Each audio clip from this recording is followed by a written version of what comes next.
très simple, hein. Le Relia Coopératif, donc c'est un organisme, en fait, c'est une structure. L'objectif, c'est de justement d'organiser la filière bonbons pointus. Donc depuis la plantation, donc la mise en terre au niveau des adhérents et des agriculteurs, jusqu'à la transformation, jusqu'à arriver au produit final, donc la commercialisation. Donc le but, c'est vraiment de structurer la filière pour qu'en fin de chaîne, on ait un produit, on va dire, toujours exceptionnel en termes de goût. La coopérative a été créée donc en 2008. Donc depuis 2008, l'idée c'est quand même de développer cette filière pour atteindre justement un volume quand même assez conséquent pour pouvoir justement pérenniser la filière, hein, tout simplement. Alors au niveau du rendu à la tasse, on va dire que c'est caractéristique.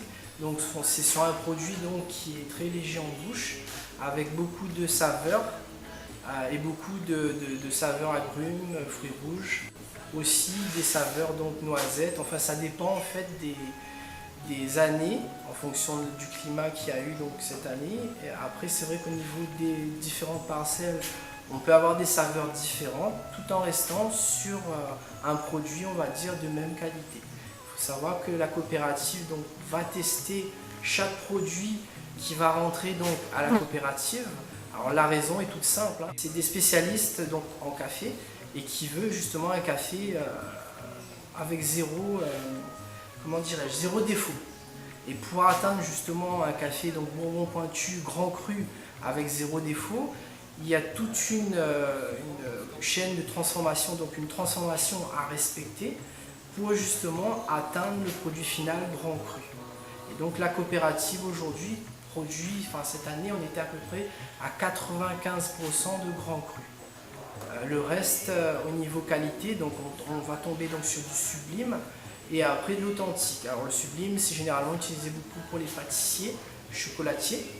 Donc très peu commercialisé, on va dire. Les produits qu'on va trouver sur le marché, c'est plus du grand cru.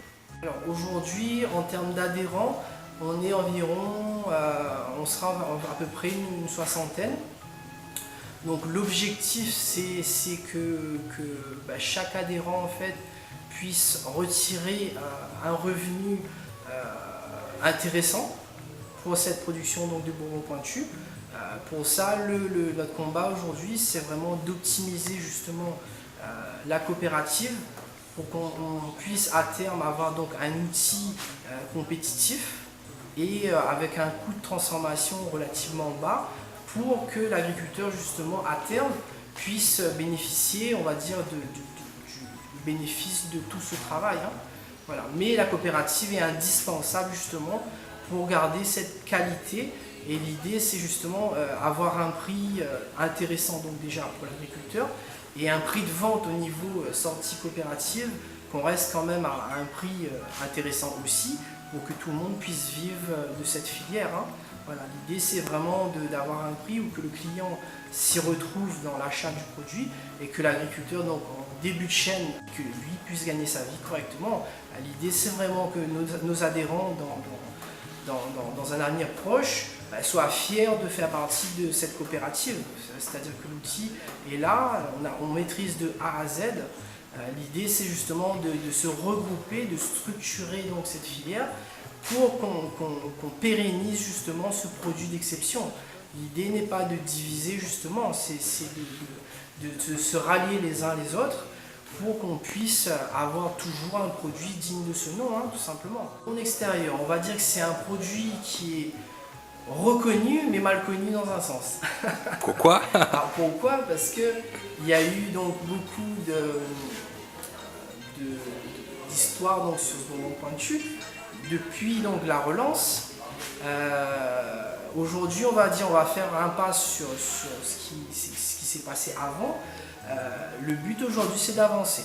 Voilà. Il faut savoir qu'on peut retrouver aussi quelques producteurs indépendants depuis, on va dire, quelques années. Mais la difficulté reste quand même d'avoir un produit donc, de qualité constante en bout de chaîne. Ce qui est très difficile, on va dire, au niveau... si on se met à produire tout seul, je pense que ça peut être une problématique en termes de qualité. Parce que bon, être torréfacteur, être transformateur, c'est un métier, c'est quelque chose qui s'apprend. On ne s'improvise pas donc torréfacteur, on ne s'improvise pas transformateur. Aujourd'hui, on a la chance d'avoir un technicien qui a quand même plus de 10 ans d'expérience dans le bourreau pointu.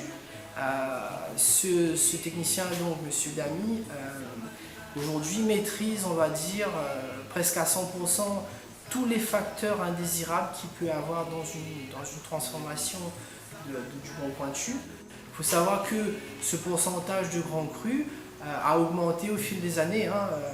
Il y a quelques années de ça, on était à peu près à la moitié, donc 50% de grand cru. Aujourd'hui, on arrive à 95%. Ça veut dire que au fil des années, il y a eu un perfectionnement donc, au niveau de cette transformation.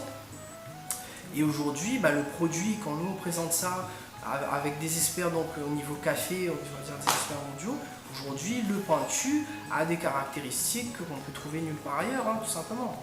Et donc, en gardant, donc, en développant cette coopérative, pour moi, c'est vraiment un outil d'avenir, c'est un outil à la disposition des agriculteurs et vraiment pour pérenniser donc, cette filière, tout simplement. Alors, au niveau de la Réunion, on pourrait faire mieux, effectivement, mais aujourd'hui, on vend à peu près, ça dépend des années, mais ça nous arrive, en général, 60-70% de la production est vendue localement.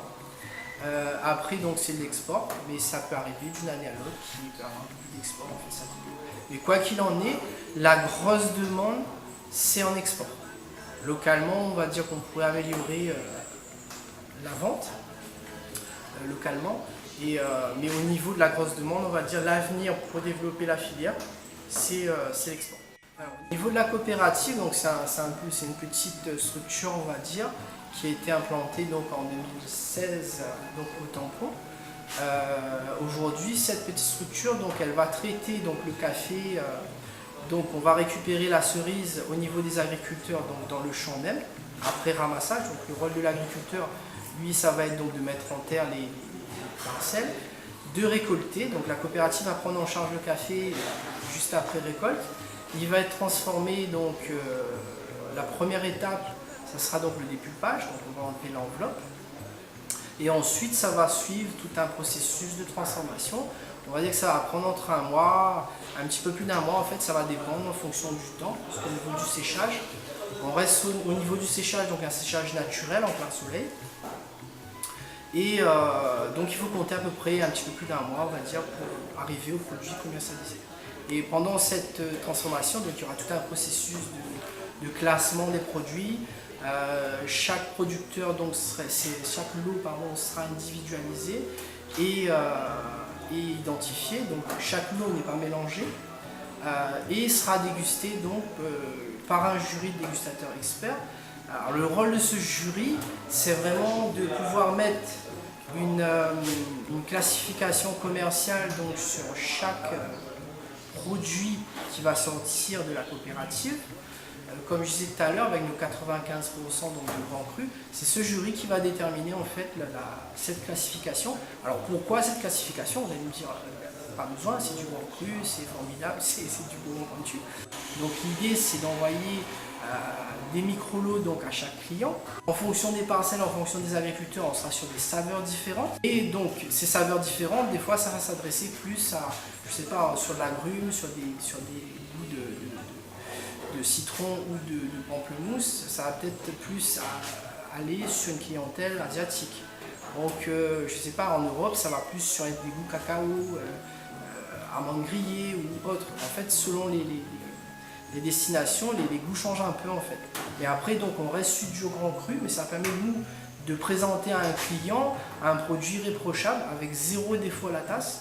Donc 0 défaut à la tasse, c'est grossièrement des notes de fermenté excessives, des goûts brûlés, différentes saveurs qui pourraient, enfin on ne va pas appeler ça des saveurs, on va appeler ça plutôt des défauts, qui viendraient en fait perturber ce goût final avec 0 défaut tout simplement. Et ce jury est extrêmement important et pour l'avenir du bourreau pointu et pour l'avenir, pour rester dans une qualité constante, ce rôle de dégustation est super important. Parce qu'on va avoir des grands vins, des grands vignobles, ils ne vont pas s'amuser à prendre tout le café, enfin tout le vin, la vigne, enfin tous les raisins qu'ils ont, et mettre tout ça dans la même bouteille. Il y aura des dégustations, Et on va dire que les experts, donc le jury dégustateur, c'est des œnologues, mais en café tout simplement. Vous pouvez nous écrire donc par mail pour des questions, si vous avez des questions diverses sur l'implantation, ou même des nouveaux candidats, parce qu'on est ouvert à de nouveaux candidats. Vous êtes agriculteur, vous avez du terrain entre 700 et 1000 mètres d'altitude, on est ouvert à de nouvelles plantations. L'idée c'est justement de partager notre savoir-faire et de s'agrandir tout simplement.